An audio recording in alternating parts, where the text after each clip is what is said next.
My daughters were getting ready for a billionaire's wedding when I saw his face on the invitation, the groom. My hands went numb. Because 8 years ago, I disappeared while carrying his twins, and he never knew. Now, he'd personally requested Betty and Maria as flower girls. He'd found them. And in 2 weeks, my 7-year-old daughters would walk down the aisle scattering rose petals for their father's wedding to someone else. I never believed in fate until the morning it reached through my inbox and ripped my life in half. It was a Wednesday, nothing special. Betty was arguing with Maria about who got the pink bowl. Maria was insisting the pink bowl made cereal taste better. I was mid-pour, milk carton in one hand, phone in the other, when the notification appeared. Subject: Wedding invitation flower girl selection confirmed. My thumb hovered over it. I almost didn't open it. But curiosity is a patient predator. It waits, it watches, and when you finally give in, it doesn't just bite, it devours. I tapped the screen. The first line was harmless, pleasant, even. Congratulations poured across my screen in an elegant serif font, the kind rich people use when they want you to know they're rich without saying it out loud. My daughters Betty and Maria Chen had been selected as flower girls for an upcoming wedding. An honor, the email said. My girls would be thrilled. Weddings meant sparkles, dresses that twirled, desserts stacked on silver trays, music and magic and the kind of fantasy little girls dream about at night. I smiled. A real one. The kind that reaches your eyes and warms your chest. Then, I kept reading. And that smile didn't just fade. It shattered. At the bottom of the PDF invitation, in bold, unmistakable letters, was the groom's name. Daniel Hardin. The milk carton slipped from my hand. It hit the counter. White liquid splashed across the granite, pooling near the edge, dripping onto the floor. I didn't move. I didn't breathe. Betty looked up. Cereal spoon paused midair. Mommy? I couldn't answer. Because Daniel Hardin wasn't just some billionaire CEO whose wedding my daughters had randomly been invited to. He wasn't a stranger whose name happened to appear on an elegant piece of digital cardstock. He was my former boss, my former lover, and the father of the 2 little girls currently arguing over a pink cereal bowl in my kitchen. The father who had no idea they existed. Remember that detail, that name, because what happens when he finally sees them will change everything. My vision blurred. The phone felt like it weighed 100 pounds. I set it down carefully, like it might explode if I moved too fast. Mommy, you're doing the thing again, Maria said, her voice tinged with concern. What thing, sweetheart? The watery eyes thing. I blinked hard, forced the tears back where they belonged, swallowed the lump forming in my throat. I'm fine, just tired. Betty wasn't convinced. She had Daniel's eyes, deep, blue, the kind that see more than you want them to. Did someone say something mean to you? God, if only it were that simple. No, baby, nobody said anything mean. I grabbed a towel and started wiping up the milk, grateful for something to do with my hands. Something that didn't involve looking at that name again. But I could still see it. Burned into my vision like I'd stared too long at the sun. Daniel Hardin. 8 years. I'd managed to keep him in the past for 8 years. I'd built a life. A quiet, stable, predictable life. No chaos, no danger. No men who belonged to skyscrapers and board meetings and empires that swallowed people whole. I was a medical transcriptionist now. I worked from home. I made the girls pancakes on Saturdays and helped with homework on Sundays. I attended school plays and pediatrician appointments and parent-teacher conferences. I was ordinary, invisible, safe. And now this. Maria tugged on my sleeve. Mommy, can I see? See what? The thing that made you sad. I hesitated. My instinct was to delete the email, pretend it never existed, tell the wedding planner there'd been a mistake. My daughters weren't available. We had plans. We were busy. We were anywhere but at Daniel Hardin's wedding. But before I could stop her, Betty was already climbing onto the stool next to me, craning her neck to see the screen. Oh, she breathed, eyes wide. Mommy, is that are we? Flower girls, Maria shrieked, abandoning her cereal entirely. We're going to be flower girls. They erupted, both of them, jumping, squealing, hugging each other with the kind of pure, unfiltered joy that only 7-year-olds can summon. And I stood there, frozen, watching my daughters celebrate the invitation that was about to destroy everything. Because there was no way I could say no now. Not without explaining why. Not without answering questions I wasn't ready to answer. Not without shattering the innocence in their faces. How do you tell your children that the fairy tale wedding they're so excited about belongs to the man who should have been their father but never knew they existed? How do you explain that you ran because you were terrified? Because you didn't want to be the burden that derailed his billion-dollar dreams? Because you convinced yourself he'd choose the empire over you, so you never gave him the chance to prove you wrong? You don't. You smile. You nod. You let them spin around the kitchen in their pajamas, already planning what color flowers they'll carry. And you pour yourself another cup of coffee, knowing full well it won't be strong enough for what's coming. After I dropped the girls at school, I sat in my car in the parking lot for 20 minutes, staring at nothing. My phone buzzed. Once, twice. Messages from other moms about carpool schedules and bake sale signups. Normal things. The kind of things I used to care about. Now they felt like messages from another dimension. I opened the email again. Read it slower this time. Looked for details I'd missed in my initial panic. The wedding was in 2 weeks. 2 weeks. The venue was the Grand Sterling Estate, one of those places that cost more to rent for a day than most people make in a year. Black tie, elegant. The kind of affair that gets covered in magazines. There was a note at the bottom. Your daughters were personally selected by the groom. We're honored to have them as part of this special day. Personally selected. My stomach twisted. Why would Daniel personally select 2 random 7-year-old girls to be flower girls at his wedding? He didn't know them. He didn't know me anymore. I'd disappeared from his life over a decade ago, and as far as I knew, he'd moved on without a second thought. Unless… No, that was impossible. There was no way he could know. I'd been so careful. I'd changed my phone number, moved to a different part of the city, used my mother's maiden name, Chen, instead of my own. I'd erased every trace of Rachel Monroe from his world. So why did it feel like the ground was crumbling beneath me? I scrolled through the attached documents, dress-fitting appointments, rehearsal schedules, contact information for the wedding planner, a woman named Ellis Sanders, and then, at the very bottom, a photo. A professional portrait, Daniel and his bride-to-be. She was beautiful. Of course she was. Blonde, poised. The kind of woman who looked like she'd been born knowing which fork to use at a 5-course dinner. She wore pearls, a cream-colored dress, a smile that belonged on the cover of a bridal magazine. And Daniel? God. Daniel looked exactly the same. Older, yes. A few lines around his eyes, his jaw a little sharper. But those eyes, that presence, the way he stood like he owned not just the room, but the entire world around him. I remembered what it felt like to stand next to him. To feel small, and safe, and seen all at once. To believe, even for a moment, that maybe I mattered to someone like him. I'd been so stupid. A knock on my window made me jump. I looked up to see another mom, Jennifer, I think her name was, waving cheerfully, mouthing something about coffee.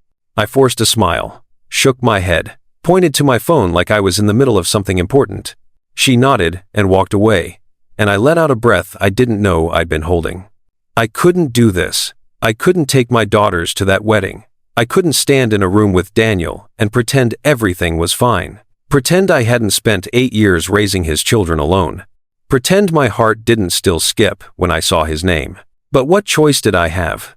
If I said no, the girls would be devastated. They'd ask why. They'd cry. They'd feel like I was stealing something magical from them. And if I said yes? If I said yes, there was a chance Daniel would see them. Really see them. See the dark curls that matched his. The blue eyes. The way Betty tilted her head when she was thinking, just like he used to. The way Maria laughed loud and unfiltered the same way he did when he forgot to be the CEO for 5 seconds. What would he do if he figured it out? Would he be angry? Devastated? Would he demand answers I wasn't ready to give? Or worse, would he feel nothing at all? I closed my eyes and leaned my head back against the seat. What am I supposed to do now? I whispered to the empty car. But the universe, as always, didn't answer. It just waited. And so did I. I couldn't go home. Not yet. Not with the walls closing in and my thoughts screaming at frequencies only I could hear. So I drove. No destination, no plan, just movement. Because sitting still meant thinking, and thinking meant drowning. I ended up at Riverside Park, the same place I used to walk when the twins were newborns, and sleep was a fantasy I'd forgotten how to believe in. The path along the water was quiet this time of day. Joggers, dog walkers, people living lives that made sense. I found a bench beneath an oak tree and sat down, pulling my jacket tighter against the October chill. And for the first time in 8 years, I let myself remember everything I'd worked so hard to forget. 8 years ago. Hardin Tech Tower, 42nd floor. Corner office with glass walls and a view of the city that made you feel like you owned the world, or at least worked for someone who did. I was 26, Daniel's executive assistant. Fresh out of grad school with a communications degree I was still paying off, and ambitions I hadn't yet learned to temper. He was 31, already a legend. The boy genius who turned a software startup into a billion-dollar empire before most people figured out what they wanted to do with their lives. Everyone called him Mr. Hardin. Everyone except me, but only when we were alone. It started small. The way these things always do. Late nights working on acquisition deals. Takeout containers stacked on his desk. Him loosening his tie around midnight, running a hand through his dark hair, looking at me like I was the only person in the building who understood the weight he carried. "You're still here," he'd say, surprised every time, even though I was always still there. "Someone has to make sure you eat," I'd reply, sliding a container of lo mein across his desk. He'd smile, that rare, genuine smile that didn't belong to shareholders, or journalists, or board members, just to me. The first time he touched me, really touched me, was after the Vanguard merger closed. 3 months of 18-hour days. His hand on my shoulder, warm and steady, as he thanked me for holding everything together. "I couldn't have done this without you, Rachel." The way he said my name made something inside me crack open. It should have stayed professional. I knew that. He knew that. But somewhere between the late nights and the shared silences and the way he looked at me when he thought I wasn't paying attention, professional became impossible. The first kiss happened in his office, 2 a.m. Rain hammering against the windows. We just finished a presentation that would secure $200 million in funding. He stood. I stood. And suddenly, the space between us felt electric and unbearable and inevitable. "Tell me to stop," he whispered, his hand cupping my face. I didn't. I should have, but I didn't. For 6 months, we existed in a world that belonged only to us. Secret, stolen, impossibly fragile. We didn't go to restaurants or events or anywhere his name might be recognized. Instead, we met at his apartment, a penthouse that felt more like a museum than a home. All glass and steel and sharp edges. He'd cook, badly, burn pasta, and set off smoke alarms, while I laughed so hard, I cried. We'd talk for hours. About his childhood in Cleveland. His mother who cleaned houses to pay for his college applications. His fear that no matter how much he built, it would never be enough to prove he deserved to be in rooms with people who were born into wealth. And I'd tell him about my own mother, widowed young, working double shifts to keep me in school, teaching me that survival wasn't pretty, but it was holy. In those moments, he wasn't Daniel Hardin, billionaire CEO. He was just Daniel, the man who fell asleep with his head in my lap while I ran my fingers through his hair, the man who held me like I was something precious, the man who whispered promises neither of us knew how to keep. But the world had other plans. Board meetings, investor calls, trips to Singapore and London and Dubai. He was building an empire, and empires don't pause for things like love, or rest, or the woman waiting for him to come home. I told myself it was enough, that stolen hours were better than nothing. That I could live in the margins of his life and call it happiness. I was wrong. Now here's what you need to understand. Sometimes, we convince ourselves that being second choice is better than being no choice at all. If you've ever loved someone who couldn't see you the way you needed to be seen, you know exactly what Rachel was feeling. And if you want to see whether she finally finds the courage to demand more, hit that subscribe button because this story is about to get even more complicated. The pregnancy test was positive on a Tuesday. I stared at those 2 pink lines in the bathroom of my studio apartment, and my entire future rewrote itself in 30 seconds. I was terrified. But also, God help me, I was hopeful. Because maybe this would be the thing that made him choose us. Choose something other than the next deal, the next acquisition, the next billion. Maybe we could be a family. I practiced how to tell him. Tried out different words in the mirror. Bought a little pair of baby shoes, yellow, gender neutral, and wrapped them in tissue paper. I was going to tell him that Friday, over dinner, in his apartment. Away from the noise and pressure and endless demands of the world that always seemed to want more of him than I did. But Friday never came. Thursday afternoon, his phone rang. An emergency board meeting. A hostile takeover attempt. Lawyers. Crisis management. The kind of corporate warfare that required every ounce of focus he had. "I'm sorry," he said, grabbing his jacket, already halfway out the door. "This can't wait. Daniel, I need to talk to you about something. Tomorrow, I promise. Tomorrow we'll talk." But tomorrow brought another crisis. And the day after that? And the day after that. I watched him disappear into his empire, and I realized something that broke me. I would always be the thing he got to when everything else was handled. The afterthought. The woman waiting in the wings, while he saved companies and built legacies, and became the man the world needed him to be. I couldn't compete with that. And I couldn't raise a child, 2 children, I'd learn later in the margins of someone else's ambition. So I left. No note, no explanation. Just a resignation email, sent at 11 p.m. on a Sunday. When I knew he'd be too buried in work to stop me. I deleted his number, blocked his emails, moved in with my mother in a neighborhood he'd never think to look, and I disappeared. The twins were born on a February morning that felt like the world ending and beginning at the same time. Betty came first, screaming, furious, her tiny fists clenched like she was ready to fight the universe. Maria came second, quiet, curious, her eyes open and alert, like she was already trying to figure everything out. And I held them both, exhausted and terrified, and more in love than I'd ever been, and I knew I'd made the right choice. Even if it hurt, even if I spent the next 8 years wondering what he would have said if I'd told him, if he would have chosen us, if I'd robbed him and them of something they deserved. The first 2 years were brutal. Midnight feedings times 2, diapers and doctor visits, and days where I didn't sleep for more than 20 minutes at a time. My mother helped as much as she could, but she was getting older, and her health wasn't what it used to be. Money was tight, impossibly tight. I worked transcription jobs from home medical files, legal depositions, anything that paid and let me stay with the girls. I shopped at thrift stores, cut coupons, learned to make meals stretch across 3 days. But we survived. And somewhere along the way, surviving turned into living. The girls started school, made friends, brought home drawings and spelling tests and stories about their day. They didn't ask about their father, not often. And when they did, I told them he was someone I'd loved once, but life had taken us in different directions. It wasn't a lie, not entirely. They seemed satisfied with that, or maybe they just learned not to ask. A jogger passed my bench, and I blinked, pulled back to the present. My coffee had gone cold in my hand. The sun had climbed higher, turning the river into a sheet of silver light. 8 years. I'd built a life, a good life, a safe life. And now, Daniel was back. Not because he'd searched for me, not because he'd realized what he'd lost, but because of an invitation. A wedding. A twist of fate so cruel it almost felt intentional. Was the universe punishing me? For running? For hiding his daughters from him? Or was it giving me a sign?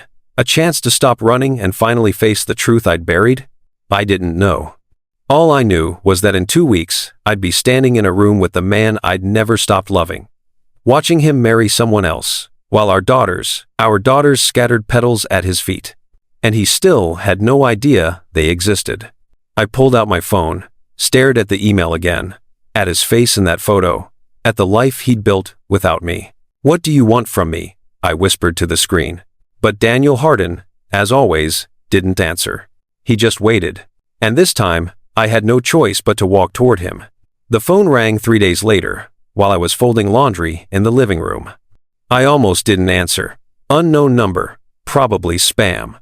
Another robocall about my car's extended warranty, or a vacation package I'd never signed up for. But something made me pick up. Instinct. Dread. The same feeling you get right before bad news lands. "Hello? Miss Chen?" The voice was female, professional. The kind of polished tone that came from years of managing rich people's expectations. "This is Ellis Sanders. I'm the wedding coordinator for the Hardin-Sanders wedding." My stomach dropped. I set down the shirt I'd been folding, one of Maria's, bright yellow with a unicorn on it, and tried to keep my voice steady. Yes. Hi. I got the email. Wonderful. There was a pause. Papers shuffling in the background. I'm calling to schedule the first fitting for Betty and Maria. We have several options available next week. Actually, I interrupted, my heart hammering. I've been meaning to reach out. I'm not sure the girls will be able to participate after all. Silence. Not the comfortable kind. The kind that pressed against your chest and made you aware of every breath. I see. Ellis's tone shifted. Still polite, but cooler now. Careful. May I ask why? Because the groom is their father and he doesn't know they exist. Because I've spent 8 years hiding from him and this feels like the universe's cruelest joke. Because I'm terrified of what happens when he sees them. Scheduling conflict, I said instead. Family obligations. Another pause. Longer this time. Miss Chen. Ellis's voice dropped, became almost confidential. I need to be frank with you. This isn't a standard flower girl selection. My pulse spiked. What do you mean? The groom, Mr. Hardin, he personally requested your daughters, by name. The room tilted. I sat down hard on the couch, the laundry basket sliding off my lap, clothes spilling onto the floor. That's not possible, I whispered. He doesn't know them. I'm simply relaying what I was told. Ellis sounded uncomfortable now, like she'd stepped into something she didn't fully understand. When we began looking for flower girls, Mr. God, Hardin said he had specific children in mind. He provided their names, Betty and Maria Chen, your address, everything. No. This couldn't be happening. How? My voice cracked. How could he possibly? I don't know, Miss Chen. That's not information I'm privy to. She cleared her throat. But I do know that Mr. Hardin was very insistent. He wants them there. Wait, I interrupted, my voice shaking. You said he provided their names. How? How could he possibly know them? Ellis hesitated, glancing toward the door like she was breaking protocol. I probably shouldn't tell you this, but Mr. Hardin has been doing charity work with the East Side Charter School Foundation, educational grants, funding for arts programs. She paused. Apparently there was a newsletter, photos of scholarship recipients. Your daughters were featured.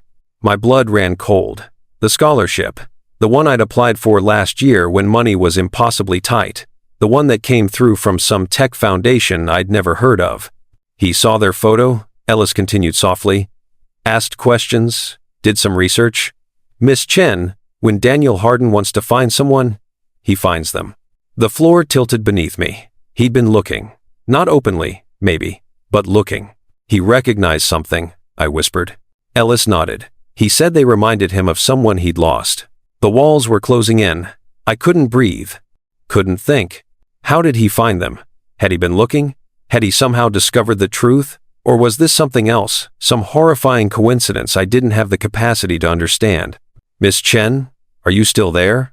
I forced air into my lungs. Yes, I'm here. I understand this might feel overwhelming, Ellis continued, her tone softening slightly. But I assure you, this is a tremendous honor. The Hardin-Sanders wedding will be one of the most high-profile events of the year. Your daughters will be part of something truly special. Special, right. Special was one word for it. Nightmare was another. I need time to think, I managed. Of course. But Miss Chen? Ellis's voice turned firm again. The fitting is scheduled for Saturday at 2 p.m. at Blanche Bridal on 5th Avenue. If your daughters aren't going to participate, I need to know by tomorrow morning so we can make alternative arrangements. Tomorrow morning, less than 24 hours to decide whether to blow up my life or keep running from a past that apparently refused to stay buried. I'll let you know, I said. Thank you. I'll email you the details. She hung up before I could respond. I sat there, phone in my hand, staring at nothing. He knew. Somehow, impossibly, Daniel knew about the girls. Maybe not the whole truth, not yet, but enough to find them, enough to demand they be part of his wedding. But why? What was he thinking? What did he want? And more terrifying, what would he do when he saw them in person? When he looked into Betty's blue eyes, his eyes, and recognized himself staring back? I didn't tell the girls about the call, not right away. Instead, I made dinner on autopilot, chicken nuggets, carrot sticks, neither of them would eat. Apple slices arranged on plates with the precision of someone trying very hard not to fall apart. They chattered through the meal. School drama, playground politics, a boy named Tyler who'd claimed he could do a backflip but definitely could not. Normal. Everything was so beautifully, painfully normal. Mommy? Betty looked at me, head tilted. Are you okay? I forced a smile. I'm fine, sweetheart. Why? You're doing the staring thing. What staring thing? When you look at us, but you're not really looking, like you're somewhere else. She was too perceptive, always had been. It was going to get her in trouble someday, or save her life. I hadn't decided which. Just tired, I said, the lie sitting heavy on my tongue. Maria bounced in her seat. Did the wedding people call yet? About the dresses? My stomach clenched. Actually. Because Sophia's mom said flower girl dresses are really fancy, like princess dresses, and we get to hold flowers and walk down this long aisle, and everyone watches. And there's cake, Betty added, eyes wide. Really big cake, Sophia said. Sometimes there's chocolate fountains. They were glowing, both of them, lit up with the kind of pure, uncomplicated excitement that only children can feel. How could I take that away from them? How could I tell them that the magical wedding they were dreaming about was actually a minefield? That their father, the father they'd spent 7 years imagining and wondering about, was the groom? That I'd hidden them from him, and now fate was forcing all of us into the same room? I couldn't. Not without destroying something precious in them. The wedding planner called today, I heard myself say. You have a fitting on Saturday. The shrieking was immediate, deafening. They jumped out of their chairs and hugged each other, dancing around the kitchen like they'd just won the lottery. And I sat there, watching them, feeling like I'd just signed away the last shred of peace I had left. That night, after I'd tucked them in after the endless questions about what color the dresses might be, and whether they'd get to wear tiaras, and if the bride would be nice, I stood in my bathroom, staring at my reflection. I looked older, tired, the kind of tired that sleep doesn't fix. When did I become this person? The woman who made decisions out of fear instead of courage? The woman who ran instead of fought? 8 years ago, I'd convinced myself I was being selfless, protecting Daniel from the burden of unplanned fatherhood, protecting myself from inevitable rejection. But maybe I'd just been a coward. And now that cowardice was coming due, I thought about calling him, finding his number somehow, warning him before Saturday, giving him time to process what he was about to discover. But what would I even say? Hi Daniel, remember me? The assistant who disappeared 8 years ago. Surprise, you have twin daughters. Hope that doesn't ruin your wedding. No. That was impossible. Maybe he didn't actually know. Maybe this was something else. A bizarre coincidence. Maybe someone at his company had suggested local children for the wedding and the girls' names had come up randomly and he'd approved it without really paying attention, because he approved 1,000 things a day and didn't remember every detail and... I was grasping at straws. Daniel Hardin didn't do anything without intention. Every decision was calculated, every move deliberate. If he'd requested Betty and Maria by name, he had a reason. I just didn't know what it was yet. My phone buzzed, the email from Ellis. Fitting details. Address. Time. A polite reminder to arrive 15 minutes early. At the bottom, in bold. Mr. Hardin has personally requested to attend the fitting to meet the flower girls. My hands started shaking. He was going to be there, Saturday, in 2 days. I'd see him for the first time in 8 years. And he'd see the daughters he didn't know existed. There was no avoiding it now, no escape route, no way to run that wouldn't destroy my girl's excitement and force explanations I wasn't ready to give. I was trapped. The universe had backed me into a corner, and all I could do was walk into it and pray I survived what came next. I set the phone down, gripped the edges of the sink, met my own eyes in the mirror. They looked terrified. He can't know, I whispered to my reflection. He can't. But even as I said it, I knew the truth. He already did. Or he would. Soon. And when that moment came, when recognition hit him, when he understood what I'd kept from him, there would be no going back. Not for him. Not for me. Not for any of us. Saturday arrived too quickly. I'd barely slept. Spent both nights staring at the ceiling, running through scenarios. What I'd say when I saw Daniel. How I'd explain the girls if he asked. whether I should grab them and run the moment he walked through the door. By morning, I decided on a strategy. Get in, get out. Avoid Daniel entirely. Simple, clean, impossible. Betty and Maria were awake before sunrise, too excited to sleep. They tried on 3 different outfits each before settling on matching sundresses blue with white flowers. Maria insisted on braids. Betty wanted her hair down. I compromised with half-up styles that took 40 minutes and all of my remaining patience. "Do we look fancy enough?" Betty asked, twirling in front of the mirror. "You look perfect," I said, and meant it. They did. They looked like the kind of children who belonged at elegant weddings. Polished. Sweet. Completely unaware that their existence was about to detonate someone's carefully constructed life. Maybe several people's lives, mine included. Blanche Bridal occupied a corner of Fifth Avenue that screamed old money and new wealth in equal measure, floor-to-ceiling windows. Crystal chandeliers.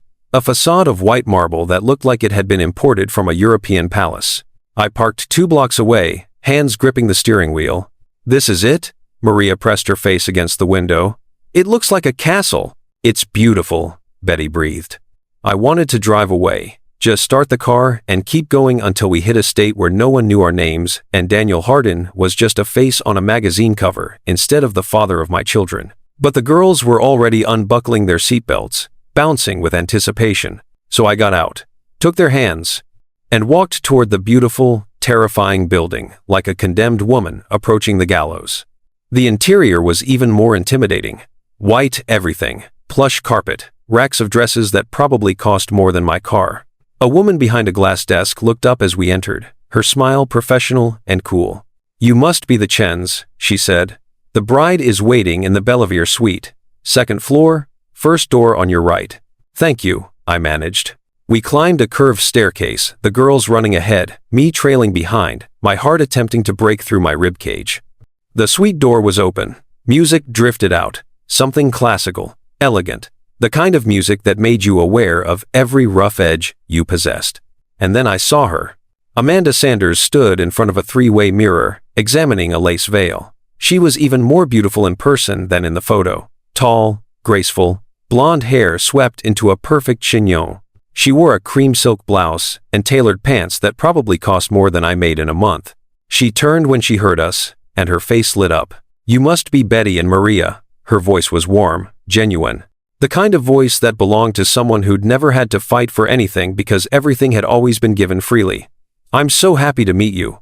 The girls went shy for exactly 3 seconds before Amanda's warmth melted their hesitation. "I love your dresses," Amanda said, kneeling to their level. "And your hair. Did your mom do these braids?" "She did mine," Maria said proudly. "Betty's is down because she doesn't like things pulling her hair." "Smart," Amanda laughed. "I'm the same way. Beautiful but comfortable, that's the secret." She was good with them, natural. I hadn't expected that.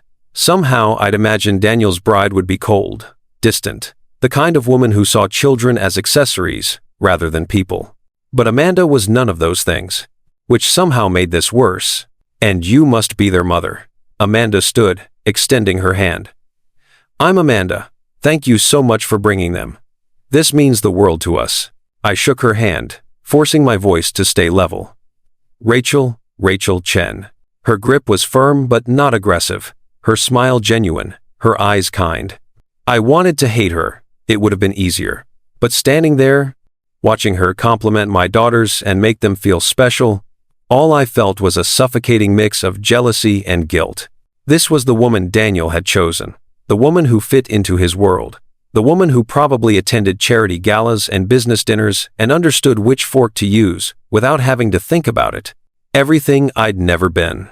A consultant appeared with measuring tape and fabric swatches. The girls were ushered onto a small platform while Amanda supervised, offering opinions on sleeve length and hem style. I stood back, trying to be invisible. "They're beautiful girls," Amanda said, appearing beside me. "You must be so proud." "I am." The words came out strangled. "How old are they?"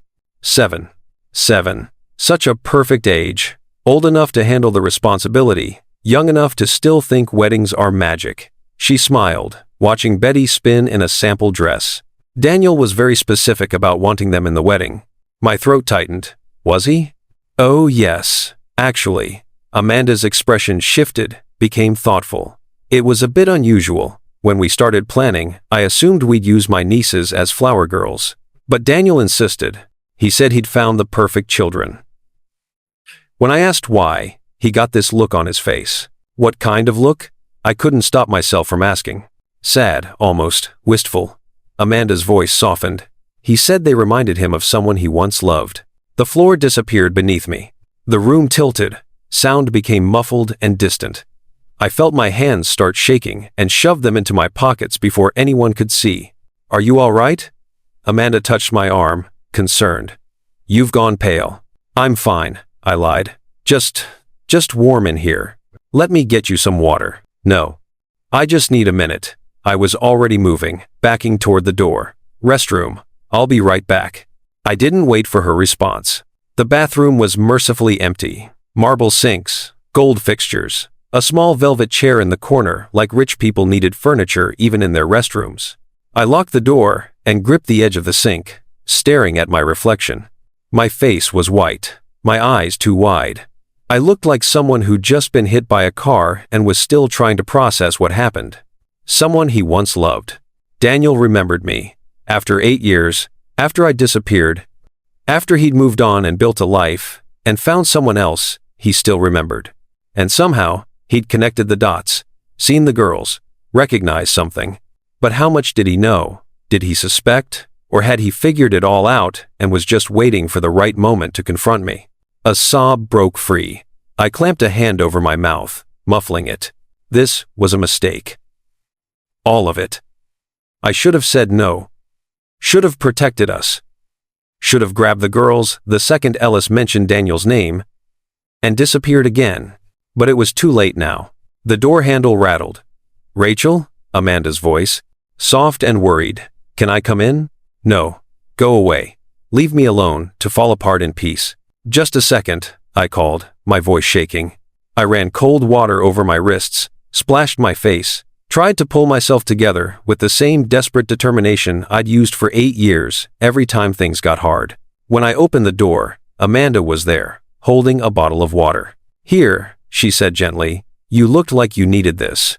Thank you. I took it, not trusting myself to say more. Is it the wedding? Amanda asked. I know these events can be overwhelming, especially with children. If you're worried about the girls handling everything, it's not that. The words came out sharper than I intended.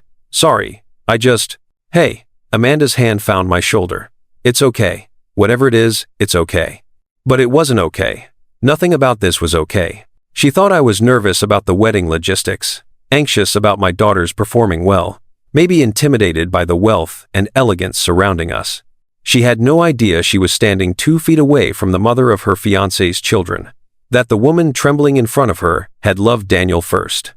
That the life she was about to step into could have been mine. You're very kind, I whispered. He's lucky to have you. Something flickered across Amanda's face. There and gone so fast, I almost missed it. Sadness? Doubt? That's generous of you to say. Her smile didn't quite reach her eyes. Though lately, I'm not sure luck has much to do with it. Before I could ask what she meant, Betty's voice echoed from the suite. Mommy, come look. We look like princesses. Amanda's professional smile returned. Duty calls. Come on, you'll want to see this. She walked back toward the suite, and I followed, my legs mechanical, my mind screaming. The girls stood on platforms, wearing pale pink dresses with tulle skirts and pearl details. They looked like something from a fairy tale. Daniel's daughters, in dresses for his wedding to someone else. What do you think? Maria spun, her skirt floating around her. You're beautiful, I said, and my voice broke on the word. Both of you. So beautiful. Amanda stood beside me, both of us watching the twins laugh and twirl. They really do look like him, Amanda murmured, almost to herself. My heart stopped. What? She blinked, seeming to realize she'd spoken aloud. Nothing, just the eyes. They have Daniel's eyes. I noticed it the moment I saw them. She laughed softly. Isn't that strange? How sometimes strangers remind you of people you know. It wasn't strange. It was DNA. It was truth, circling closer and closer, ready to strike. Very strange, I whispered. And as I stood there, watching my daughters shine in wedding dresses meant for another woman's celebration, watching Daniel's bride compliment children who carried his blood, I knew with absolute certainty the truth was coming. Not today, but soon. And when it did, everything would shatter. If you've ever had a secret so big it felt like it was crushing you from the inside, you know what Rachel is feeling right now. The truth has a way of demanding to be told.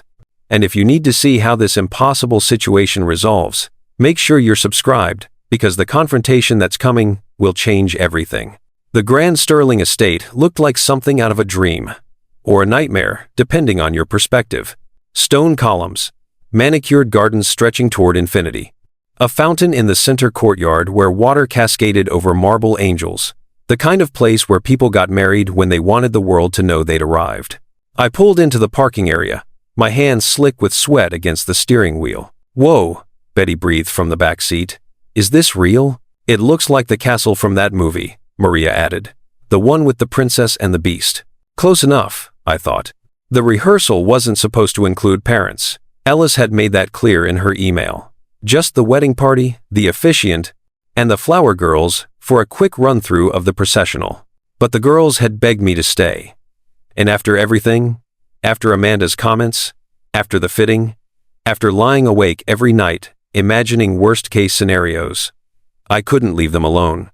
So I'd come, with a plan, stay in the back, keep my head down, remain invisible. Daniel would be busy with wedding logistics, surrounded by family and groomsmen and coordinators demanding his attention. He wouldn't notice one mother sitting in the shadows. That was the plan, anyway.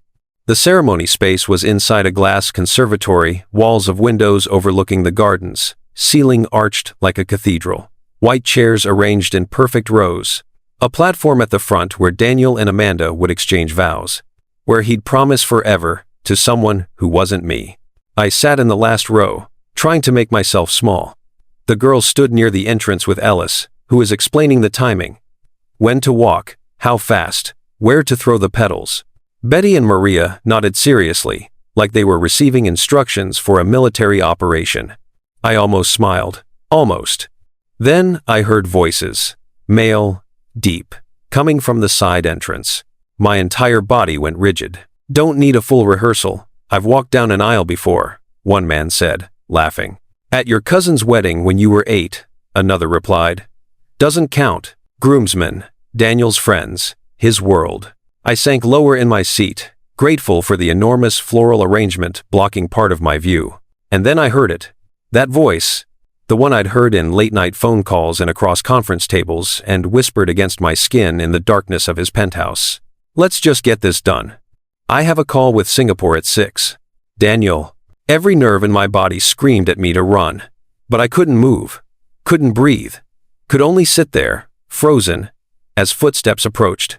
He appeared near the front, talking to the officiant. Still in a business suit, charcoal gray, perfectly tailored. He'd always been tall, but somehow he seemed taller now, broader, like the years had added weight to his presence.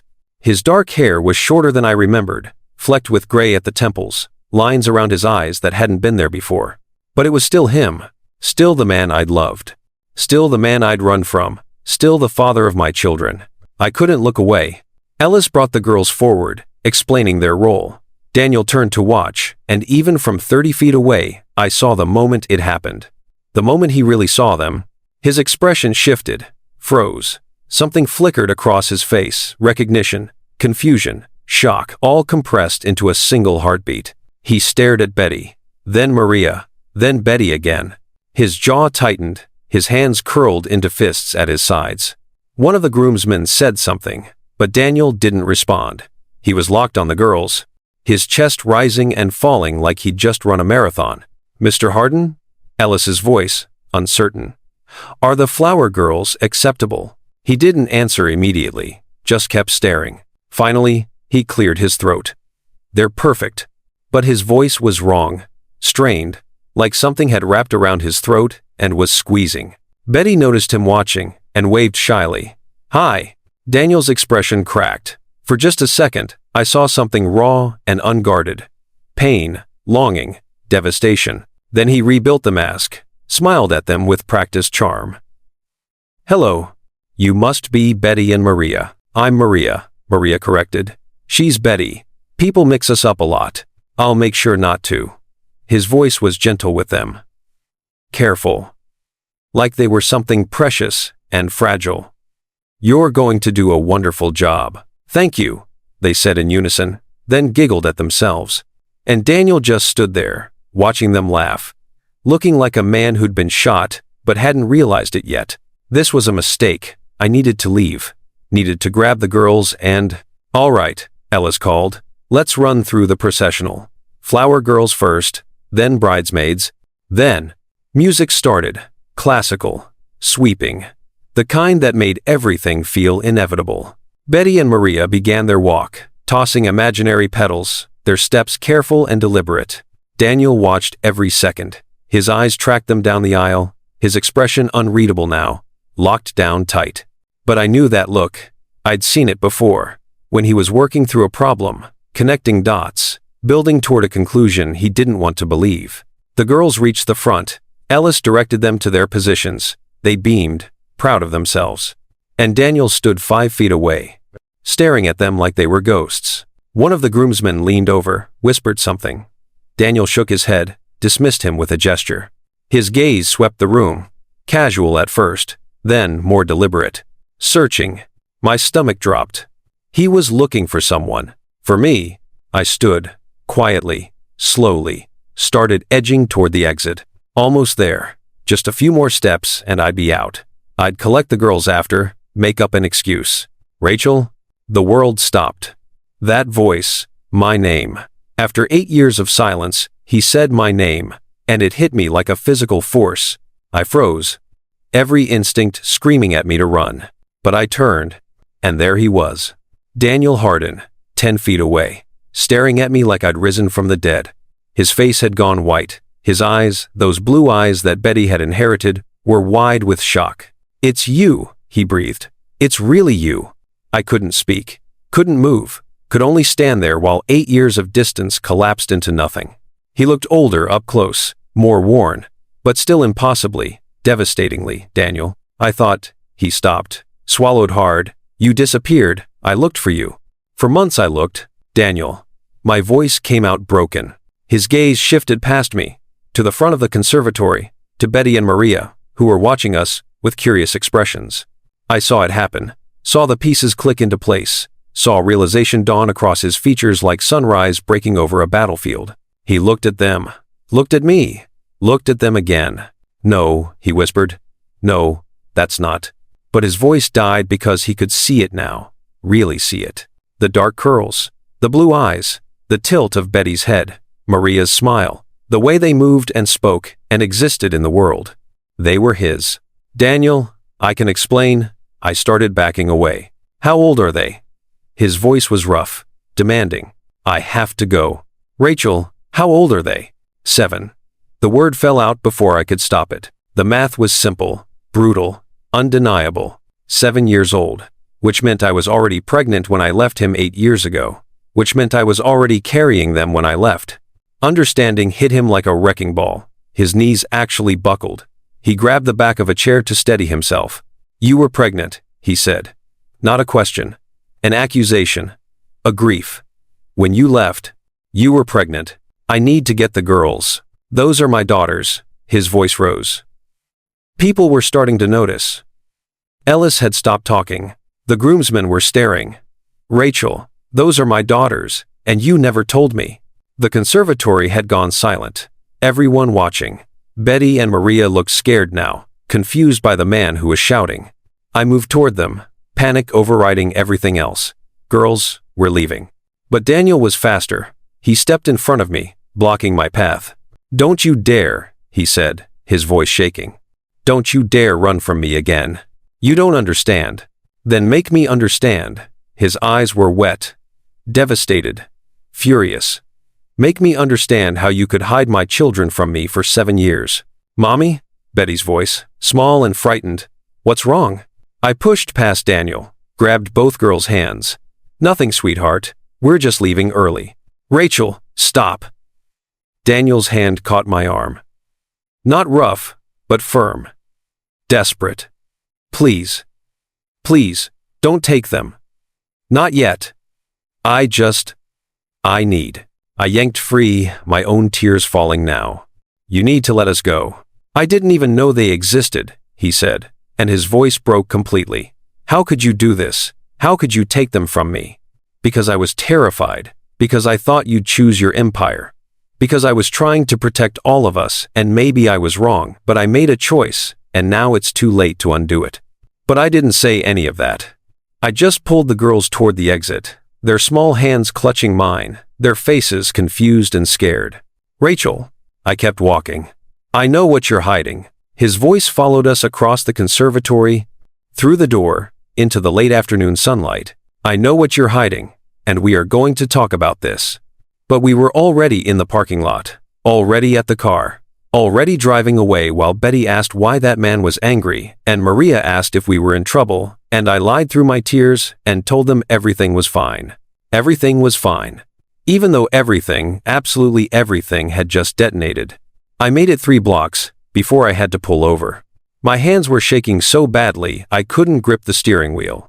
My vision blurred with tears I'd been holding back since the conservatory. My chest felt like someone had reached inside and crushed everything vital. Mommy? Betty's voice from the back seat, frightened. Why are we stopped? Just give me a second, baby. I pressed my forehead against the steering wheel, trying to breathe, trying to think, trying to figure out what came next when your entire life had just imploded in front of 50 witnesses. Daniel knew. He'd looked at our daughters and known immediately. And the devastation on his face, the raw, unfiltered pain would haunt me for the rest of my life. Was that man mad at you? Maria asked quietly. No, sweetheart, he wasn't mad. He was just, what? Shocked? Betrayed? Discovering he had children he never knew existed? Confused about something. He seemed really sad, Betty observed. Too perceptive. Always too perceptive. A knock on my window made me jump. I looked up, and my heart stopped. Daniel stood outside my car, chest heaving like he'd run the entire 3 blocks. His tie was loosened. His jacket gone. His eyes red-rimmed and wild. Rachel, his voice muffled through the glass. Please, we need to talk. Not now. Yes. Now. He looked past me at the girls in the back seat, and his expression cracked. Please. 5 minutes. That's all I'm asking. I couldn't do this. Not here. Not with Betty and Maria watching. But he wasn't leaving. I could see it in his stance, in the desperate set of his jaw. I turned to the girls. I need to talk to this man for a few minutes. Stay in the car. Doors locked. Okay? Is he dangerous? Maria whispered. No. No. He's not dangerous. Just the most dangerous person in the world to my carefully constructed peace. I'll be right outside where you can see me, I promise. I got out slowly, locked the doors behind me, and walked several feet away, far enough that the girls couldn't hear, close enough that I could see them through the window. Daniel followed, keeping distance between us like he didn't trust himself to get too close. For a long moment, neither of us spoke. We just stood there on a random sidewalk 3 blocks from the Grand Sterling estate. 2 people who'd loved each other once, now separated by 8 years of secrets and silence. Why? His voice broke the quiet. Raw. Bleeding. Why didn't you tell me? Daniel, I looked for you. He took a step closer. For 6 months after you left, I looked everywhere. I called your mother, she wouldn't talk to me. I went to your apartment, you'd moved. I hired investigators, you'd vanished. I hadn't known that. Hadn't let myself imagine he'd cared enough to search. I thought, his voice caught. I thought you left because I'd done something. Said something. I replayed every conversation, trying to figure out where I'd failed you. You didn't fail me. Then why? He demanded. Why would you hide this from me? Those girls, Rachel, those are my daughters, and I've missed 7 years of their lives. The accusation hit like a slap, because he was right. I'd taken something from him that could never be returned. You want to know why? My own voice rose. Because I was terrified, Daniel. Because I was 26 years old, pregnant with twins, and you were Daniel Hardin, billionaire CEO, who barely had time to eat lunch, let alone raise children. You should have told me. When the dam broke. 8 years of guilt, and justification poured out. When you were in Singapore, Dubai, London, when you were closing deals and building empires and canceling dinner for the 5th night in a row? That's not fair. Fair? I laughed bitterly. You want to talk about fair? I tried to tell you, Daniel. The night before you left for Tokyo, I had it all planned. I'd bought baby shoes, wrapped them, practiced the words. His face went pale. But you got that phone call, that emergency, and you said tomorrow, I promises, and then tomorrow never came, because there was always another crisis, another deal, another thing more important than 5 minutes with me. Rachel, I was invisible to you. My voice cracked. I was the assistant who stayed late and made sure you ate and kept your life running, but I was never the priority. How could I bring children into that? How could I ask them to compete for scraps of your attention? So you decided for me? His anger matched mine now. You decided I wouldn't choose you, wouldn't choose them? You took that choice away, because I already knew your choice. I shouted. You chose the empire. Every single day, you chose the empire. And I couldn't. I couldn't be the burden that derailed your dreams, or the family you resented for holding you back. That's not who I am. Yes, it is. Tears streamed down my face. You didn't even see me, Daniel. How could you have seen us? The words hung in the air between us, sharp and devastating. Daniel stared at me, and I watched something break inside him. You're right, he whispered. I didn't see you. Not the way I should have. I was so focused on building something that mattered, on proving I belonged in rooms with people who were born into wealth, I missed what was right in front of me. He took a shaky breath. But Rachel, I would have chosen you. If you'd told me, if you'd given me the chance, I would have chosen you. No, you wouldn't have. I shook my head. You would have tried, for a few weeks, maybe months, but eventually, the board would have needed you, the investors, the next acquisition, and you would have looked at me and those babies and felt trapped. You don't know that. I know you, I said quietly. I knew you then, and I loved you too much to watch you grow to resent us. Silence fell, heavy and aching. Movement caught my eye. I turned and saw Betty and Maria, pressed against the car window, watching us. Their faces worried, confused. Daniel followed my gaze, and the moment he saw them, really saw them watching him, his knees buckled. He steadied himself against a street lamp, his hand shaking. They're mine, he said. Not a question anymore. A statement, a reality he was still trying to process. I nodded, the fight draining out of me. Betty and Maria are your daughters. His eyes filled with tears. I have daughters. Yes. 7-year-old daughters who don't know I exist. They know someone exists, I said softly. I told them their father was someone I loved once. That life took us different directions. They've asked questions over the years. But you lied to them. His voice hardened again. You let them grow up thinking their father didn't want them. I never said that. You didn't have to. He looked at me, and the pain in his eyes was unbearable. Absence says it all, doesn't it? They think I abandoned them, abandoned you, when the truth is I never even knew they existed. Guilt crashed over me. Because he was right. Whatever my intentions, whatever my fears, I'd made him the villain in a story he'd never been given a chance to write. I'm sorry, I whispered. I know that's not enough. I know I can't give you back those 7 years. But Daniel, I did what I thought was best. Best for who? His voice broke. Because it sure as hell wasn't best for me, or for them. He looked at the car again, at Betty waving tentatively, at Maria pressing her hand against the glass.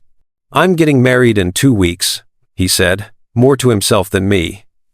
To a woman I don't love. For a merger that doesn't matter. And my daughters are supposed to be flower girls. Do you understand how insane that is? I didn't have an answer. He ran a hand through his hair, the gesture so familiar it hurt. I need time, he said finally. Time to process this. Time to figure out what comes next. Okay? But Rachel? He looked at me, and his expression was harder now, determined. This isn't over. Not even close. Those girls deserve to know their father. And I deserve to know them. I know. I'm not asking your permission, he continued.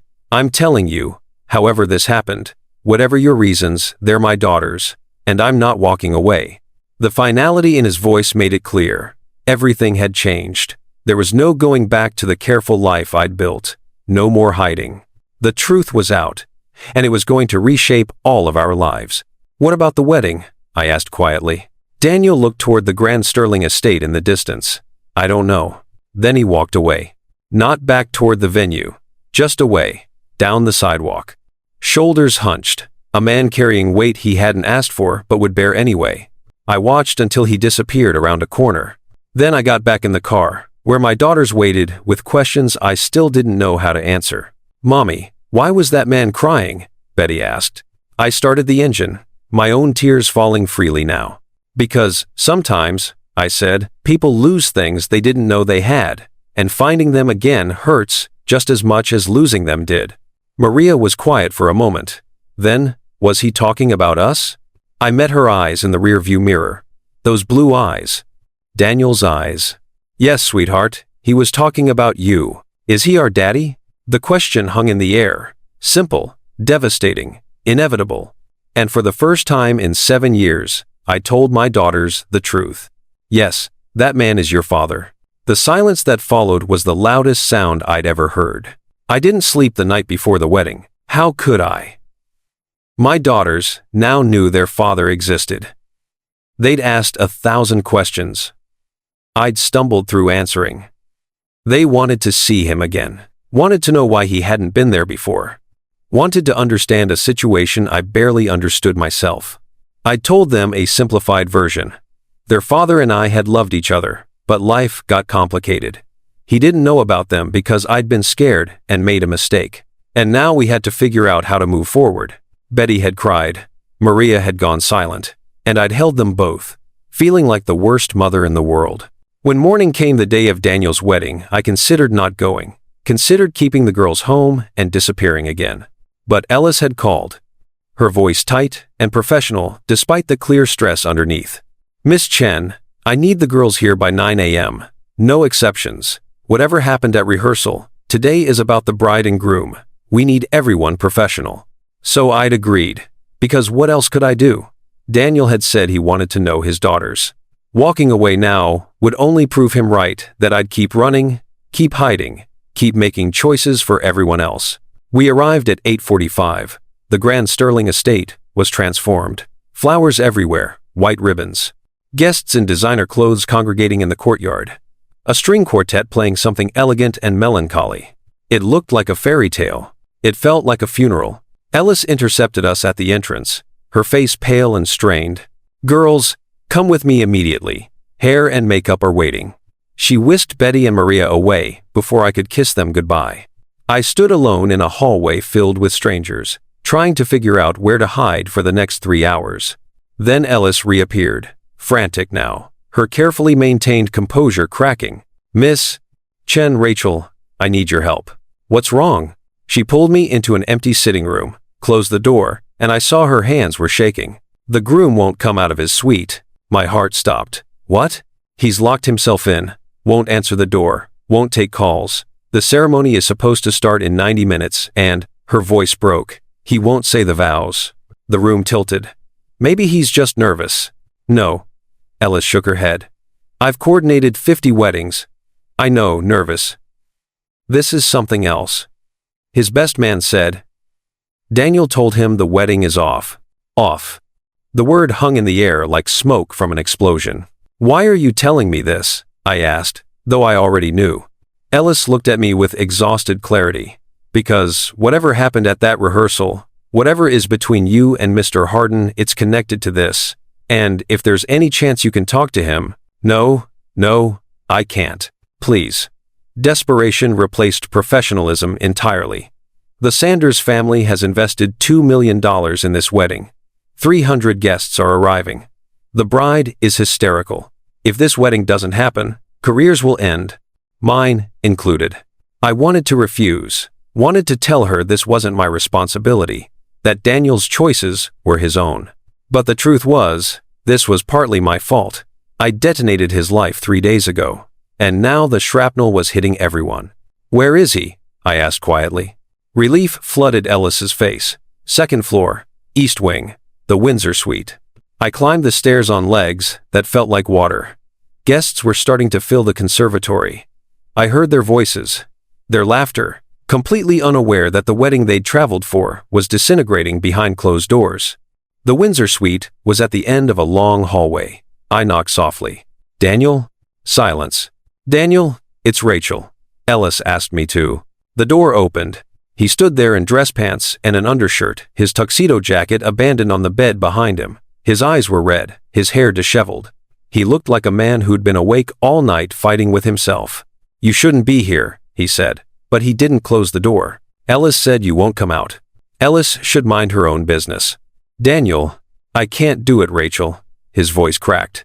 "I can't stand up there and promise forever to someone I don't love while my daughters, our daughters, watch from the front row." The confession hung between us, raw and devastating. "Is that what this is?" I asked carefully. "A loveless marriage?" He laughed bitterly. "It's a merger. Amanda's father needed capital. My board wanted access to Sanders' financial networks. We're both willing participants in a transaction that benefits everyone except us. Amanda knows this? She's known from the beginning. We've been honest with each other, at least." He met my eyes. "More honest than some people." The barb landed. I deserved it. "Then why go through with it at all?" I asked. "Because it made sense." He ran a hand through his hair, that familiar gesture of frustration. "Because building empires requires sacrifice. Because I didn't have anything else to build toward. And now I have daughters," he said simply. "Now I have you standing in my hallway on my wedding day, reminding me that some things matter more than board approval." My breath caught. "Daniel, you can't blow up your life, because, why? Because you reappeared? Because I found out I'm a father?" His voice rose. "Rachel, my life was already blown up. I just didn't know it until 3 days ago." Footsteps echoed in the hallway. Urgent. Multiple people. Amanda's voice carried around the corner. "Need to talk to him now." Daniel's jaw tightened. "Here we go." Amanda appeared, still in her robe, hair half done, mascara streaked down her face. 3 bridesmaids flanked her. Her mother followed, fury radiating from every pore. Amanda stopped when she saw me. Confusion flickered across her tear-stained face. "You're the flower girl's mother." "Yes," I managed. "What are you doing here?" Before I could answer, Amanda's mother pushed forward. "Daniel Hardin, what is the meaning of this? 300 guests are downstairs." "I'm not getting married," Daniel said flatly. The hallway erupted. Amanda's mother's voice rose to a shriek. The bridesmaids gasped. Amanda herself went pale, gripping the wall for support. "You're what?" Amanda whispered. Daniel stepped out of his suite, and I saw the resolve in his face. The same determination he'd worn in boardrooms when making billion-dollar decisions. "I'm sorry, Amanda, but I can't do this. We had an agreement. Agreements can be broken." He looked at her with something like regret. "You deserve better than this. Than me. Than a marriage built on spreadsheets and stock prices." "How dare you?" her mother started. But Amanda held up her hand, silencing everyone. She stared at Daniel, then at me, and I watched understanding dawn across her face. "It's her, isn't it?" Amanda said quietly. "Those girls, they're yours." Daniel didn't deny it. Amanda laughed a broken, hollow sound. I noticed at the fitting, the eyes. The way you looked at them. I thought I was imagining things. "Amanda, no." She shook her head. "You don't get to apologize. You don't get to make this okay. You're leaving me at the altar, for a woman and children you've known for 3 days?" "I've known them for 8 years, Daniel said. "I just didn't know I knew them." The distinction seemed meaningless to Amanda. Fresh tears streamed down her face. "My father will destroy you for this," she said, her voice shaking. "The merger is dead. The deal is dead. Your board will crucify you. I know. You're choosing them over everything you've built?" Daniel looked at me, then at Amanda, and when he spoke, his voice was steady. "I'm choosing them over everything I've built wrong." Silence fell, heavy and absolute. Then Amanda's mother exploded. "We'll sue you for breach of contract, for emotional damages, for—" "Do what you need to do," Daniel interrupted. "But I'm not marrying your daughter." He turned and walked down the hallway, not toward his suite, toward the stairs, toward the conservatory where 300 guests waited for a wedding that would never happen. I followed without thinking. Amanda called after us, but her voice faded behind me. Listen closely to what just happened. Daniel Hardin just walked away from a $2 million wedding and a merger that could have made him billions, all because he discovered what really mattered. If you've ever had to choose between what looks good on paper and what's actually real, you know this took more courage than most people will ever have. Share this story with someone who needs to hear that it's never too late to choose what matters. And if you want to see what happens next, make sure you subscribe, because this is where everything changes. The conservatory had filled completely. Every seat taken, the string quartet playing processional music, flowers perfuming the air. Daniel walked straight down the center aisle, still in his undershirt, no jacket, no tie, and climbed the platform where he was supposed to pledge forever to Amanda Sanders. Whispers rippled through the crowd. Phones appeared. 300 guests, realizing something was very wrong. Ellis materialized at my side, her face white. "What is he doing?" "I don't know," I whispered. Daniel cleared his throat. The quartet stopped playing. Silence crashed over the conservatory. "Thank you all for coming," he began, his voice steady, despite the chaos. "I know you've traveled far, and invested time and energy into being here today, which makes what I'm about to say even harder." Murmurs grew louder. Someone in the back shouted a question. Daniel raised his hand. "There isn't going to be a wedding." The conservatory erupted. Gasps, shouts, chaos blooming in real time, as 300 people processed what they'd just heard. "Amanda Sanders is a remarkable woman who deserves someone who loves her fully," Daniel continued, his voice cutting through the noise. "That person isn't me. I can't marry her. I won't marry her. This wedding is over." He stepped down from the platform and walked straight toward me. The crowd followed his movement. 300 pairs of eyes landing on me, the woman in the back wearing a simple dress while everyone else glittered with diamonds and designer labels. "Rachel," Daniel said when he reached me. "Where are the girls?" "Backstage with Ellis's assistant." "I need to see them." "Daniel, there are cameras." "I don't care." His eyes were fierce, certain. "Let them take pictures. Let them write whatever they want. I'm done hiding what matters." And in that moment, standing in a conservatory filled with shocked wedding guests while a billion-dollar merger died in real time, I realized something terrifying and beautiful. Daniel Hardin had finally chosen, not the empire, not the deal, not the carefully constructed image. He'd chosen us. Ellis's assistant brought the girls out through a side door, away from the chaos in the conservatory. They still wore their pink dresses perfectly pressed, flower baskets in hand, completely unaware that the wedding they'd prepared for had just disintegrated. Betty saw me first. "Mommy, are we supposed to walk now?" Nobody told us. Then she saw Daniel standing beside me, and her words died. Maria froze too. Both girls stared at the man who'd shouted in the conservatory 3 days ago.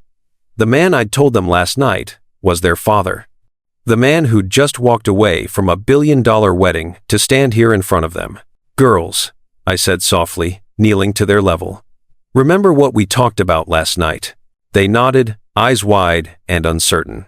Daniel took a step forward, then stopped, like he was afraid sudden movement might scare them away. His hands trembled at his sides. "Hi," he said, his voice rough. I'm Daniel." Betty and Maria looked at each other, one of those silent twin conversations that happened without words. Then Betty took a small step forward, gripping her flower basket like a shield. "Are you really our daddy?" The question, so simple, so devastating, broke something fundamental in Daniel. His knees gave out. He dropped right there on the marble floor. And I watched a man who commanded boardrooms and brokered billion-dollar deals fall apart completely. Tears streamed down his face. His shoulders shook. He covered his mouth with one hand, trying to hold back sobs that came anyway. "Yes," he choked out. "Yes, I'm your daddy." Betty's eyes filled with tears too. "Why weren't you there before?" The question every child asks, the question I'd dreaded for 7 years. Daniel looked at me, lost, asking permission, asking for help. I nodded slightly. This was his truth to tell. "Because I didn't know about you," he said, his voice breaking. Your mom and I, we loved each other a long time ago. But life got complicated, and I didn't know she was going to have you. I didn't know you existed until a few days ago. So you didn't leave us on purpose? Maria asked quietly. No. Daniel shook his head emphatically. Never. If I'd known, if I'd had any idea, I would have been there. For everything. First steps, first words, first day of school. I would have been there. Betty studied him with those blue eyes, his eyes processing, evaluating. Mommy said you were someone she loved once, Betty said. Do you still love her? The question caught everyone off guard. Daniel's gaze found mine across the space between us. I never stopped, he said quietly. Not to Betty, to me. The air left my lungs. Maria took a step closer to Daniel, still cautious. Are you rich? Sophia said. Flower girls for rich people get presents. Despite everything, the tears, the tension, the emotional devastation, Daniel laughed. A real laugh that made him look younger, less broken. Yeah, sweetheart, I'm rich. Do we get presents? Maria, I chided gently. But Daniel shook his head. She can ask for anything she wants. Maria considered this seriously. Then, can we have a daddy? The simple request, so pure, so achingly innocent, destroyed what was left of Daniel's composure. Yes, he whispered. Yes, you can have a daddy, if you want me. Betty looked at Maria. Maria looked at Betty. Another silent conversation. Then Maria walked forward and wrapped her arms around Daniel's neck. He froze for a heartbeat, like he couldn't believe it was real. Then his arms came up slowly, carefully, and he held her, like she was made of glass. We always wanted a daddy, Maria said into his shoulder. We didn't know he was rich, though. That's a bonus. Daniel laughed through his tears, clutching her tighter. Betty watched for another moment. Then she set down her flower basket with great ceremony and walked over. She didn't hug him immediately, just stood there, studying his face. You have sad eyes, she observed. I've missed a lot, Daniel said. That makes a person sad. Are you going to miss more stuff? No. His voice was fierce. Certain. Never again. I promise. Betty seemed satisfied with that. She put her small hand on his cheek, the gesture so tender and trusting, it made my throat close. Okay then, you can be our daddy. And just like that, with the simple acceptance only children possess, Daniel became a father. He pulled Betty into the embrace with Maria, and all three of them held each other on that marble floor, while wedding guests filtered out of the conservatory behind us, phones out, capturing the moment that would rewrite all of our lives. This moment right here, this is what happens when someone finally stops running and starts choosing. Daniel Hardin walked away from billions to kneel on a marble floor and become a father. If you've ever wondered whether love is stronger than fear, this is your answer. Hit that like button if this moment hit you right in the heart, because this is what real courage looks like. I stood apart, watching, not wanting to intrude on something they needed to have without me mediating. My heart was breaking and healing simultaneously. Breaking for the 7 years Daniel had missed. Healing because my daughters finally had what they'd always wanted. And I was terrified. Terrified this was temporary. That the reality of fatherhood would overwhelm him once the emotional high faded. That he'd resent the obligation. That he'd blame me for stealing these years from him. Rachel. I looked up to find Daniel standing, holding both girls' hands. They flanked him like bookends, and the resemblance was startling now that I saw them together. We need to talk, he said, all of us. About what happens next. Okay. But not here. He glanced around at the lingering guests, the photographers, Ellis frantically fielding questions from angry relatives. Let's go somewhere quiet. We ended up in one of the estate's private gardens, far from the conservatory, shielded by hedges and flowering trees. Betty and Maria ran ahead, exploring, their flower girl dresses bright against the green. Daniel and I sat on a stone bench, watching them, not touching, still separated by 8 years of hurt. I meant what I said in there, Daniel began, about never stopping, loving you. I mean, I couldn't look at him. Daniel, I know I don't have the right to say that. I know I failed you before. But Rachel, these last few days seeing you again, meeting them, it's like waking up from a dream I didn't realize I was having. What about your company? The board? Amanda's family threatened to destroy you. Let them try. He sounded unconcerned. I've been building empires for other people's approval my entire adult life. Maybe it's time I built something for myself. For us. Us. The word felt dangerous, hopeful, impossible. I want to be in their lives, Daniel said firmly. However that looks, whatever you're comfortable with. But Rachel, I'm their father, and I'm not walking away. I know. I finally met his eyes. I'm not asking you to. But Daniel, this is terrifying for me. You have resources, power, lawyers. If you decide you want custody, stop. He took my hand the first time he'd touched me in 8 years. I'm not your enemy. I'm angry. Yes, hurt that you hid them. But I understand why you did it. You were scared, and I gave you every reason to be. Tears blurred my vision. I'm sorry. For all of it. For not trusting you. For taking those years from you. We can't get them back, Daniel said quietly. But we can start from here, today, this moment. What does that look like? I don't know yet. He smiled slightly. I've negotiated billion-dollar deals. This terrifies me more. I laughed despite myself. Join the club. Mommy, Daddy, Maria's voice carried across the garden. Come look at the fountain. Daddy. She'd called him Daddy, so easily, like he'd always been there. Daniel's hand tightened on mine. I saw the wonder and fear and overwhelming love cross his face. They're ours, he whispered. We made them. Yeah, we did. I want to know everything. What they like, what they hate, their favorite foods, favorite colors, fears, dreams, everything I've missed. That might take a while. I have time. He stood, pulling me with him. I have the rest of my life. We walked toward the fountain where Betty and Maria waited. Not as the people we'd been 8 years ago, young, naive, thinking love was enough, but as the people we'd become, scarred, wiser. Carrying hurt we'd have to work through. And for the first time, we walked as a unit. Not perfect, not figured out. But together. Daniel held Maria's hand. I held Betty's. And we left the grand Sterling estate, leaving behind the wedding that never happened, the merger that dissolved, the carefully constructed lives that had crumbled. Walking towards something uncertain, something real, something that felt dangerously close to a beginning. 3 days after the wedding that never happened, Daniel showed up at my door at 7 in the morning. I answered in my bathrobe, hair still damp from the shower, expecting a delivery driver or maybe my neighbor asking to borrow eggs. Instead, Daniel Hardin stood on my porch holding 2 coffees and a bag from the bakery 3 blocks away. I didn't know how you take your coffee anymore, he said, looking uncertain in a way I'd never seen before. So I got both with cream and sugar on the side. Daniel, what are you doing here? You said I could see the girls. I want to see where they live, how they live. He shifted his weight. If that's okay. I should have said no, should have established boundaries, should have made him wait until I was dressed and prepared and had my armor firmly in place. But he looked so hopeful standing there. So vulnerable.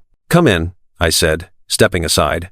My house was nothing like his penthouse. No marble, no floor-to-ceiling windows, no expensive art on the walls.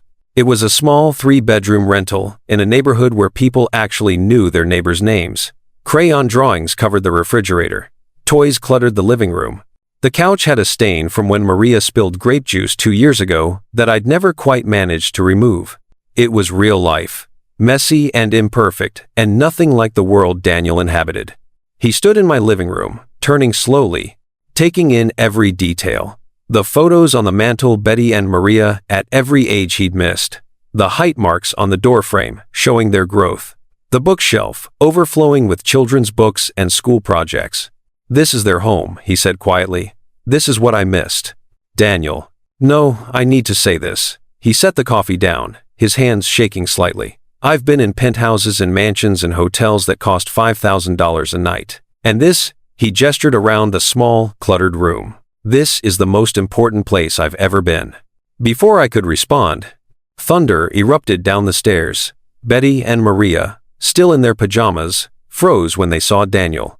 Daddy, Maria shrieked, launching herself at him. He caught her, lifting her up like he'd been doing it for 7 years instead of 3 days. Betty followed more cautiously, but she wrapped her arms around his waist. You came back, Betty said, like she'd been worried he wouldn't. I promised, didn't I? Daniel knelt, looking both girls in the eye. I'm going to keep showing up, every day, for as long as you'll have me. Even today? Maria asked. Especially today. What do you usually do on Saturdays? They looked at each other, then at me, seeking permission. I nodded, though my heart was hammering. Tell him. Pancakes, Maria announced. Mommy makes pancakes, and we watch cartoons. And then we do chores, and then… Can you make pancakes? Betty interrupted, studying Daniel. Honestly, I don't know, Daniel admitted. But I'd like to try. Watching Daniel Hardin, billionaire CEO, master of corporate empires, attempt to make pancakes in my small kitchen was surreal. He measured flour too carefully. Cracked eggs with the hesitation of someone who'd forgotten how. Nearly burned the first batch while trying to flip them too early. But he laughed when Maria corrected his technique. Listened when Betty explained the exact ratio of chocolate chips to batter. And when he finally produced a stack of mostly edible pancakes, the pride on his face was something I'd never seen in any boardroom. They're lopsided, he observed. They're perfect, Betty declared, drowning hers in syrup. We ate at my small kitchen table, the four of us barely fitting, elbows bumping, sticky syrup everywhere. Nothing elegant, nothing refined. And Daniel looked happier than I'd ever seen him. After breakfast, he insisted on helping with chores. You don't have to, I started. I want to. He was already rolling up his sleeves. Teach me. So I did. I showed him how to load the dishwasher the way Maria liked it, plates facing the same direction, or she'd reorganize them. How Betty required her bed, made with the pillows at a specific angle. How Saturday laundry meant sorting the girls' clothes while they helped by jumping in the clean pile. Daniel absorbed everything, like he was studying for the most important exam of his life. When Maria knocked over a plant and dirt scattered across the floor, Daniel was the first to grab paper towels. When Betty had a meltdown over a missing stuffed animal, Daniel helped search every room until they found it wedged behind the couch. He didn't fix everything perfectly, didn't have all the answers, but he showed up, fully, present in a way he'd never managed 8 years ago. By evening, Daniel had been absorbed completely into our chaotic routine. He'd helped with homework, struggling through second-grade math problems that felt harder than merger negotiations. He'd played pretend, letting the girls transform him into various characters in their imaginary worlds. He'd survived a trip to the grocery store where both girls begged for everything they saw, and Daniel, overwhelmed, said yes to far too many things. You can't just buy them everything they point at, I whispered in the cereal aisle. Why not? He looked genuinely confused. Because then they'll expect it. And I can't, I gestured helplessly. I can't compete with that, Daniel. I'm not a billionaire. I'm a medical transcriptionist who shops sales and uses coupons. He set down the third box of sugary cereal he'd been about to add to the cart. You're right. I'm sorry. I don't know how to do this. None of us do, I said more gently. We're all learning. His hand found mine between the cart handle and a display of pasta. Bedtime was the hardest part. Betty and Maria, exhausted from a day of having their father's undivided attention, begged Daniel to read them a story. He looked at me, uncertain. Is that okay? I nodded, throat tight. We went to their room, small, with twin beds covered in mismatched blankets and stuffed animals. Daniel sat between the beds, while Betty and Maria climbed under their covers. Which book? He asked. They debated, finally settling on a story about a princess and a dragon. Daniel read slowly, doing different voices for each character. The girls giggled, corrected his pronunciation, made him read their favorite parts twice. And when he finished, when he kissed both their foreheads and whispered good night, I watched my daughters look at their father with complete trust and love. Like he'd always been there. After the girls fell asleep, Daniel and I sat on my porch. The neighborhood was quiet, stars visible despite the streetlights. The world felt smaller somehow, more manageable. Thank you, Daniel said quietly, for today, for letting me into their lives. They're your daughters, you have a right. No, he turned to face me. You could have made this impossible, could have put up barriers, could have punished me by limiting access, but you didn't. That's generous. More generous than I deserve. I didn't know what to say. I want this, Daniel continued. All of it.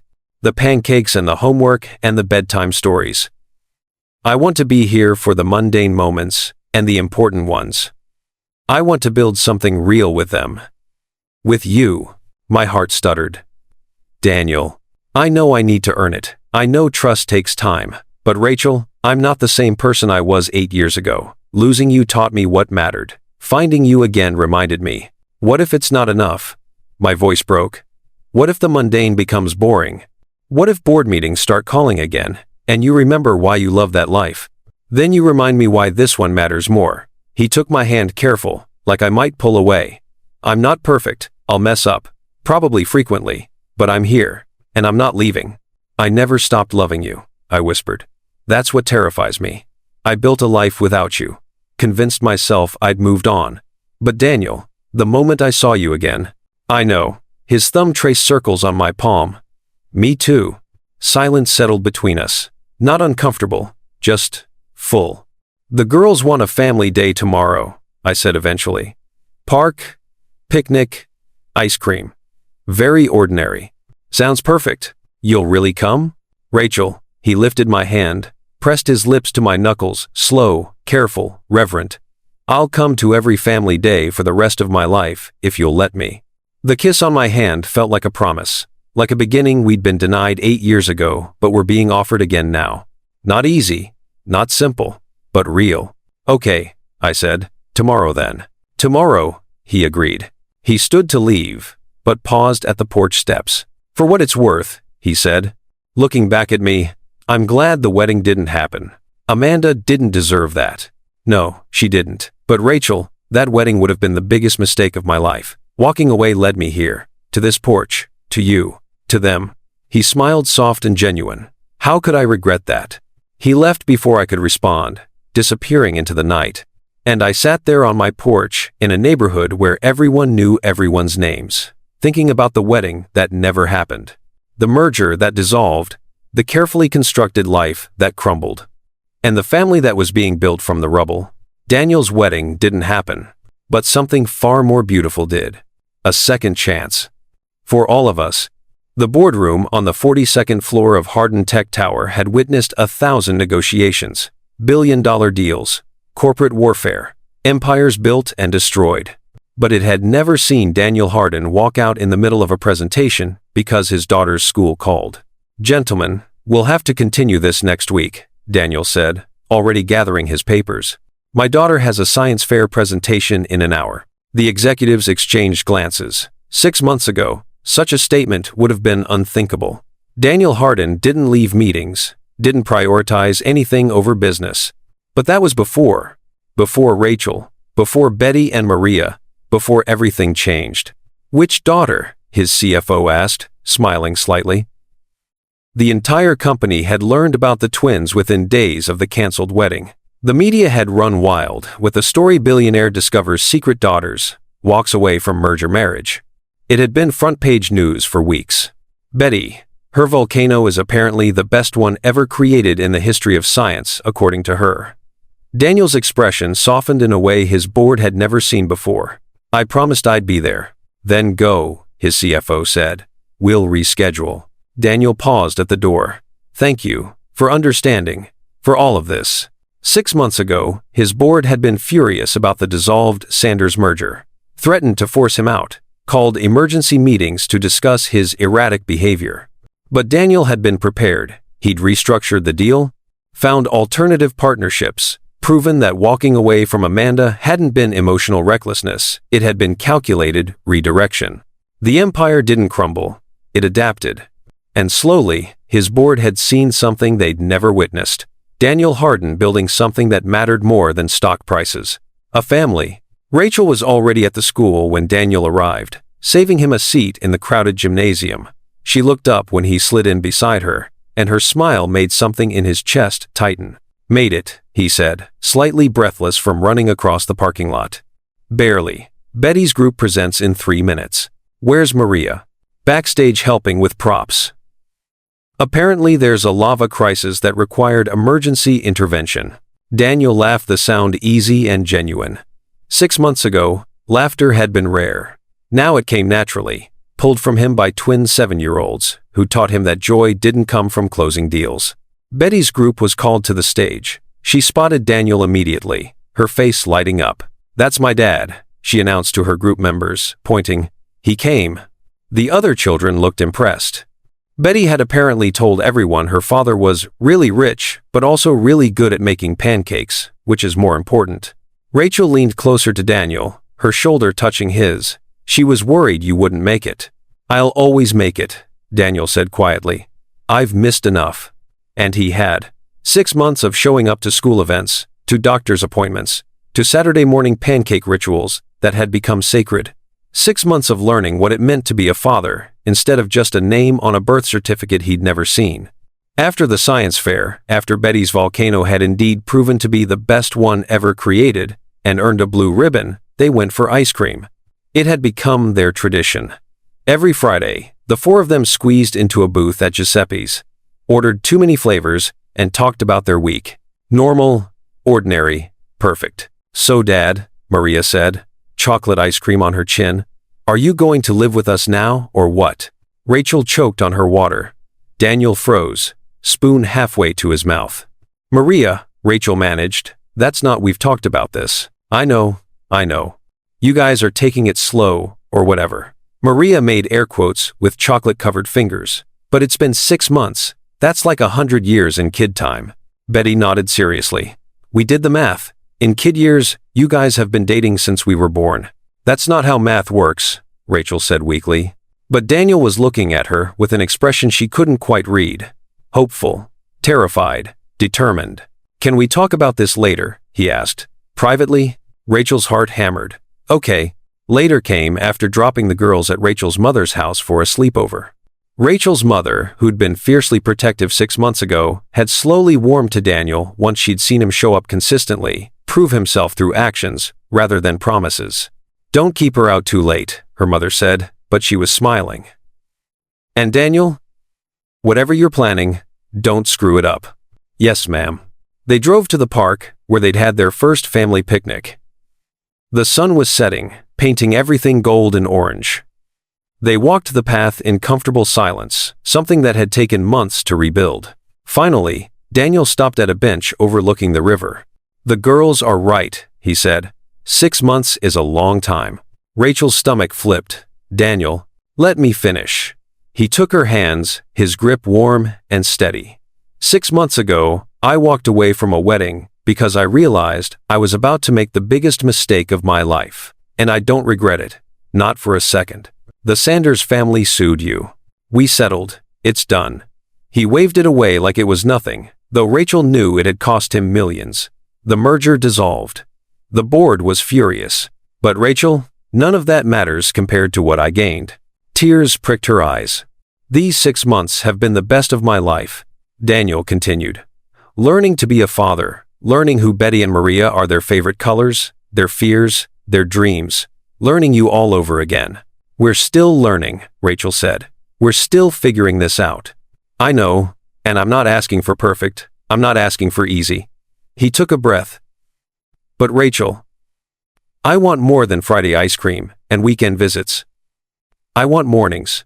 I want the chaos of getting everyone ready for school.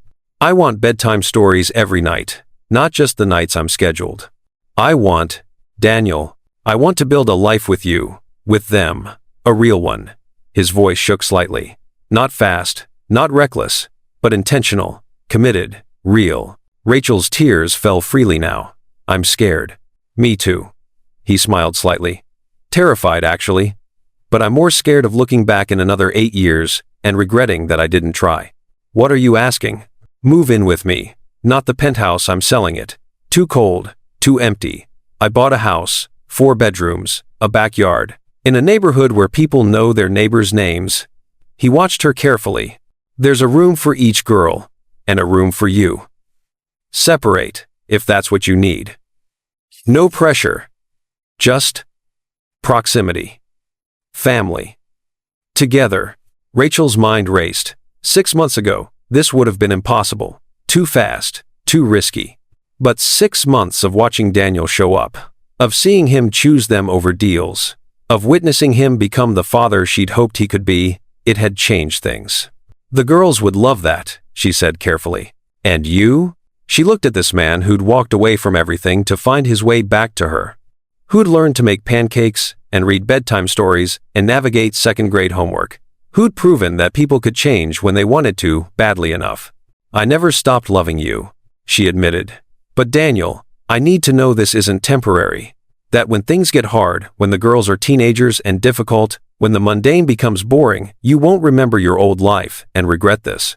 Look at me. He cupped her face gently. I spent 8 years building an empire that meant nothing.